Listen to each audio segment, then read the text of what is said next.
ஒரு ஊரில் ஒரு கணவன் மனைவி வாழ்ந்துட்டு வராங்க. ரொம்ப கஷ்டப்படுறாங்க. அப்போ என்ன பண்ணுறாங்கன்னா, அந்த கஷ்டப்படுற அந்த ஆள் ரொம்ப ஒரு கடினமான மனசோட கடன் வாங்க போகலான்ட்டு இருக்கிறான். இதை பார்க்குற சிவனும் பார்வதியும், அதாவது கடவுள் சிவனும் பார்வதியும் அவனுக்கு உதவுக்கு பிளான் பண்ணுறாங்க. அவன் போகிற வழியில் ஒரு 10,000 பணக்கட்டை வந்து தூக்கி போடுறாங்க. அப்போ அந்த ஆள் என்ன பண்ணுறான், அந்த பணக்கட்டு இருக்கிற இடத்துக்கு ஒரு 100 அடிக்கு முன்னாடி என்ன பண்ணுறா, தனக்கு பக்கத்தாண்டி ஒரு கண் தெரியாதவர் போயிட்டு இருக்காரு. அவனை பார்த்துட்டு தனக்கு கண் இல்லைன்னா எப்படி இருக்குது அப்படின்னு சொல்லி நினச்சிட்டு நடக்கிறான். அதே மாதிரி யோசிக்கும். அதே மாதிரி தன்னோட 2 கண்ணுகளையும் மூடிட்டு அப்படியே அந்த நடந்து வரப்போ அந்த பணக்கட்டை கூட முதிச்சிட்டு போகிறான். ஆனால் அதை கடந்து போயிட்டான். அப்போது ஒரு கல் தடுக்கி கீழே விழுந்ததுக்கப்புறம் மறுபடியும் எந்திரிச்சு தன்னோட கடன் தொலை நினச்சி கண்களை திறந்துட்டு அப்படியே நடந்து போகிறான். அவனோட செயலை நினச்சி சிவனும் பார்வதி சிரிக்கிறாங்க.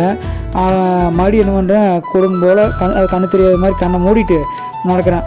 அப்போது எதிரில் ஒரு பெரிய குழி வருது. நிச்சயம் அந்த குழியில் விழத்தான் போகிறான். அவன் அப்பான்னு சத்தம் போட்டால் சிவனும், அம்மானு சத்தம் போட்டால் பார்வதியும் காப்பாற்றுறத அவனோட முடிவு மனசுக்குள்ள அதை சொல்லிக்கிறாங்க.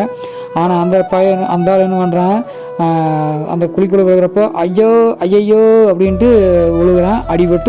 அடிபட்டு துன்பப்படுறான். அப்புறம் இதை பார்த்த சிவனும் பார்வதி சிரிப்பே வந்துருச்சு. அப்புறம் என்ன பண்ணுறாங்க, சரி இவன் நம்ம நேர்லேயே போய் உதவி செஞ்சாலும் நேராக அவங்க முன்னாடி தோன்றி அதான் அவனுக்கு முன்னாடி வந்து 3 கோழி கொண்டு வர்றாங்க.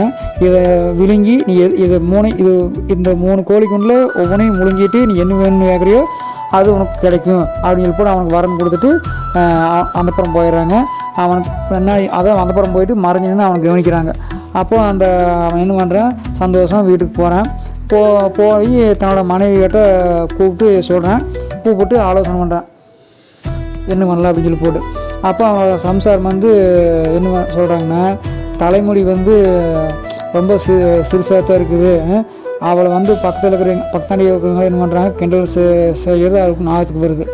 உடனே அவள் என்ன பண்ணுறா, ஒரு கோழி கொண்டை முழுங்கிட்டு முடி வேணும் அப்படின்னு சொல்லி போட்டு நிறைய நினைக்கிறான்.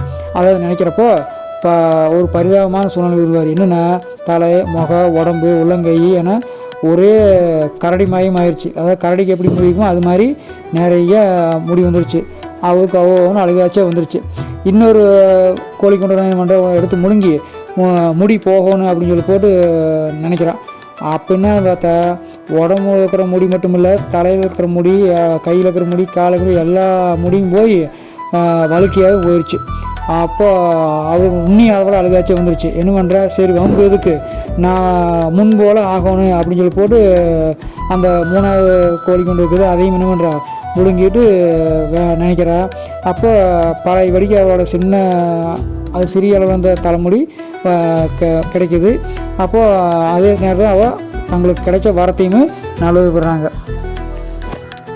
இதை தூரத்துலேருந்து கவனிச்சுட்டு வந்த சிவனும் பார்வதியுமே மனுஷனோட பிரச்சனையில் தலையிறது நமக்கு நல்லதல்ல, அவனும் பிரச்சனைக்கு அவன் தான் காரணம் அப்படின்னு சொல்லி போட்டு அவங்க வேலையை பார்க்க போயிட்டாங்களாம். இந்த கதை மூலியம் நம்ம தெரிஞ்சுக்க வேண்டிய விஷயம் என்ன, நமக்கு வர்ற பிரச்சனைகளுக்கெல்லாம் காரணம் யாருமே கிடையாது, நாம தான் அப்படிங்கிற உணர்ந்துட்டு சரியான முறையில் நாம் சிந்தித்து செயல்படணும் அப்படிங்கிறத நல்லா தெரிஞ்சுக்கணும். கதை கேட்ட உள்ளங்களுக்கு நன்றி.